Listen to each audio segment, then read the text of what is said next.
Reka twongere tubashimire kandi tubahe ikaze mwe mukurikira amakuru y'imiganiro tubagezaho gatanu kuri gatanu, tubagezaho amakuru n'ibiganiro biba bitandukanye, aho by'umwihariko twibanda ku makuru haba arimo aravugwa hano mu karere k'ibiyaga bigari. Twihuse cyane rero, reka tunyarukire muri Repubulika Iharanira Demokarasi ya Kongo. Sasa rero iki gihugu kimaze igihe cyumvikanamo umutekano muke, ni mu gihe rero umutwe witwaje intwaro wa M23 ukomeje guhangana n'igisirikare cya Kongo FARDC, aho ndetse iki gisirikare gikomeje gufatanya n'abafatanyabikorwa bacyo harimo ingabo z'u Burundi, ingabo za MONUSCO, ingabo za SADC, imitwe ihurije mu cyo yise Wazalendo ndetse n'umutwe wa FDLR.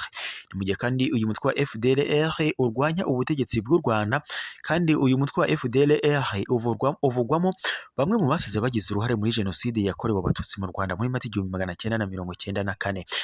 Nkuko rero amakuru akomeje kugenda abishyira ahagaragara, Kongo yakomeje kumvikanamo imirwano. Abanyekongo by'umwihariko abatutsi bavuga ururimi rw'ikinyarwanda bari mu majyaruguru y'iki gihugu, by'umwihariko mu burasirazuba bwa Repubulika Iharanira Demokarasi ya Kongo, bakomeje kuvuzwa uburenganzira ndetse bagafatwa nk'impunzi kandi ari abanyekongo nk'abandi baturage ba Kongo. By'umwihariko rero umutwe wa M23 wakomeje gusaba ko aba baturage batuzwa ndetse bakagirwa abaturage ba Kongo nk'uko ari abenegihugu b'iki gihugu. Ni mu gihe rero leta ya Kongo yo yakomeje kugenda ishinja leta y'u Rwanda ko yaba ifite uruhare umutekano muke ukomeje kugaragara mu burasirazuba bwa Repubulika Iharanira Demokarasi ya Kongo, aho rero Kongo ikomeza gushinja u Rwanda ko rwaba rufasha umutwe witwaje intwaro wa M23. Ni mu gihe kandi leta y'u Rwanda yo yakomeje guhakana ibi birego yivuye inyuma, ndetse nayo igashinja leta ya Kongo ko yabikorana byeruye n'umutwe witwaje intwaro wa FDLR, ndetse uyu mutwe wa FDLR urwanya ubutegetsi bw'u Rwanda. Ni mu gihe rero leta y'u Rwanda yakomeje kwamaganira ibi birego kure. Ni mu gihe kandi doko nk'uko byakomeje kugenda bishyirwa ahagaragara, raporo y'impuguke za Loni nayo yakomeje kugenda itangaza ko Repubulika Iharanira Demokarasi ya Kongo ikorana byeruye n'umutwe witwaje intwaro FDLR, ndetse uyu mutwe wa FDLR urwanya ubutegetsi bw'u Rwanda. Kuri ubu rero nk'uko bikomeje gutangazwa n'ubundi ko umutekano utifashe neza muri Kongo, ubu mu mujyi wa Goma ho ibintu bikomeje kuzamba, mu gihe abaturage bakomeje kwicwa, by'umwihariko bikavugwa ko bicwa n'abasirikare ba Kongo FARDC ndetse n'umutwe witwaje intwaro wa Wazalendo. Kuri ubu rero mu mujyi wa Goma mu burasirazuba bw'iki gihugu, cyangwa se muri Repubulika Iharanira Demokarasi ya Kongo, hari amakuru avuga ko hari umusirikare wa Kongo cyangwa se w'igisirikare cya Kongo FARDC yaba yishwe n'abaturage. Bikaba rero bivuga ko bamutwitse nyuma y'uko bamubonye azerera mu mujyi wa Goma. Bimeze bite rero? Amakuru akomeje gucaracara hirya no hino avuga ko uyu musirikare yatwikiwe muri karitsiye ya Keshero kuri uyu wa gatatu tariki ya mbere Gicurasi umwaka w'2024.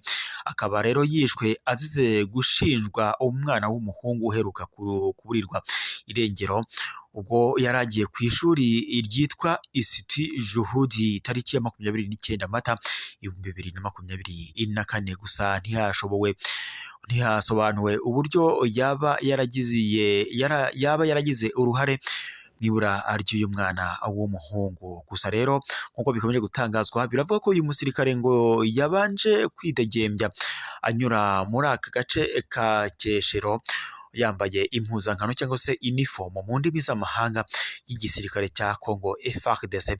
Nibwo rero abaturage baje kumukubita amaso, bahita bamufata baramukubita kugeza bamusutseho lisanse, bahita bamutwika arashya arakongoka. Kuko rero amakuru n'ubundi akomeje kugenda abitangaza, muri uku kwezi nabwo abaturage baherutse gukubita umusirikare w'igisirikare cya Kongo FARDC, bamugira intere hafi yo kumwica nyuma y'uko arasiye abaturage babiri mu mujyi wa Goma. Nk'uko rero amakuru yakomeje kugenda abitangaza, n'ubundi haherutse gutangwa igitegeko ko nta musirikare cyangwa umuwazarendo uzongera kuzerera mu mujyi wa Goma yambaye impuzankano cyangwa se afite imbunda nk'uko amakuru dukesha ibitangaza mu makuru bitandukanye byakomeje kugenda bibishyira ahagaragara.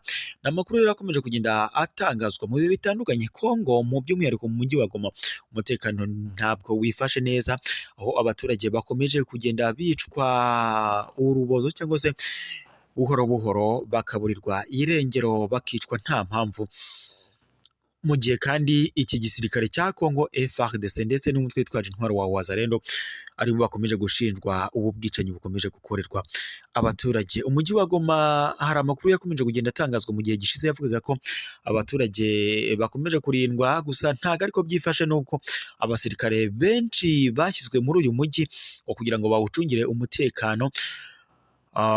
Impamvu rero ngo yaba yaratumye abaturage bashyirwa muri uyu mujyi, bivuga ko bwaba ari uburyo bwo kugira ngo bakomeze gusigasira umutekano, ngo kugira ngo umutwe witwaje intwaro wa M23 utaba wafata uyu mujyi wa Goma.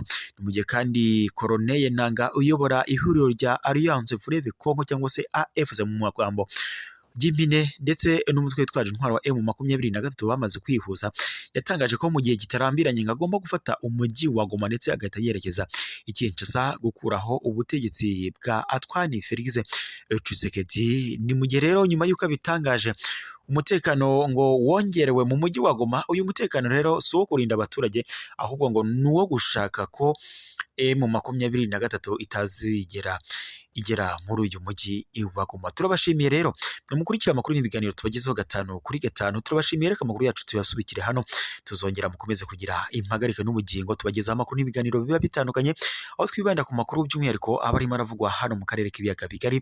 Tubagezaho amakuru haba arimo aravugwa ku ngingo z'ingenzi zitandukanye, by'umwihariko amakuru haba arimo aravugwa mu mutekano na politike. Turabashimiye, mukomeze kugira impagarike n'ubugingo. Amakuru yacu nakagaruka.